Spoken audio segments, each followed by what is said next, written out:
From KUNC and the NPR network, this is In The NoCo. I'm Erin O'Toole. JBS is one of the largest meat producers in the world. The company, which is headquartered in Greeley, pulled in $76 billion last year. And JBS relies on immigrant labor to keep their meatpacking plants like the one in Greeley operating. A new story from the investigative journalism show Reveal offers a look at the community of immigrant workers at the Greeley plant. Many of them are Haitian and here legally under what's called TPS, or Temporary Protected Status. Now their future is uncertain as President Trump's administration plans to take a harder line on immigration issues. Investigative journalist Ted Genoways reported the new audio documentary from Reveal, which hits podcast feeds this Saturday and airs at 6 p.m. Sunday on KUNC. He spoke with me about the lives of JBS workers in Greeley and the grueling work of slaughtering hundreds of cattle per hour on what Ted calls the disassembly line. So I use that term to try to help people understand that the process is basically like a standard factory run in reverse, that you have whole cattle that walk off the back of the cattle trailers and are slaughtered and then butchered and cut into all of the cuts that we recognize at the grocery store. They get turned into slabs of ribs and they get turned into roasts and hamburger meat. All of that is happening at an incredibly fast pace. There are thousands of cattle per day that go through that one meatpacking plant. And the standard rate of processing is usually around 300 head of cattle per hour. But in the last year or so, that rate has increased to 400 and even more cattle per hour. And so that work is all being done incredibly fast. It's incredibly hard for most people on the line, and they have to be working more or less constantly for 9 hours at a time. Yeah, I can only imagine the potential for injuries, serious injuries. Absolutely. So, just looking at OSHA records for recent months in this one meatpacking plant, there are multiple instances of reported amputations and other serious injuries. And the union says this is directly related to the speed of the work. And if you think about it, it just makes sense that you've got people with knives and hooks that are working as fast as they can. And when you increase that speed by 25, 30%, everyone is just moving so quickly that there's a real danger of injury. And the Haitian refugees in your story do a lot of this work, and they are often coming from desperate circumstances. Briefly, could you describe what you heard about the situation they've fled in Haiti? So many of the workers that I talked to were people who arrived here on humanitarian parole or some version of humanitarian admission into the United States. What that means is that they essentially had to prove that their lives were in mortal danger in Haiti. And so there were people that we spoke to who had been shot, people who had been beaten to within an inch of their lives, people who had specific credible threats that had been delivered against them by the gangs that rule Port-au-Prince and much of the country. And so these are people who are fleeing the real danger of being killed in Haiti. Which brings us to their lives in Greeley. What is their living situation here? So the group of workers that is examined in the story in particular started arriving in December of 2023.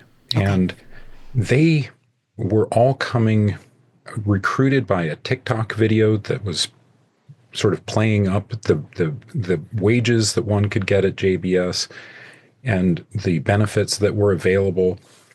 And one of the things that was touted was that there was inexpensive housing. All of that sounded really appealing and brought in hundreds of people. The expectation from the people who put out this call originally was to try to fill maybe 60 positions at the plant. When they suddenly had hundreds of applicants, hundreds of people who were flocking to Greeley for these jobs. And what they ended up doing was putting them into a roadside motel very near the plant and putting people in 6, 7, 8 to a room.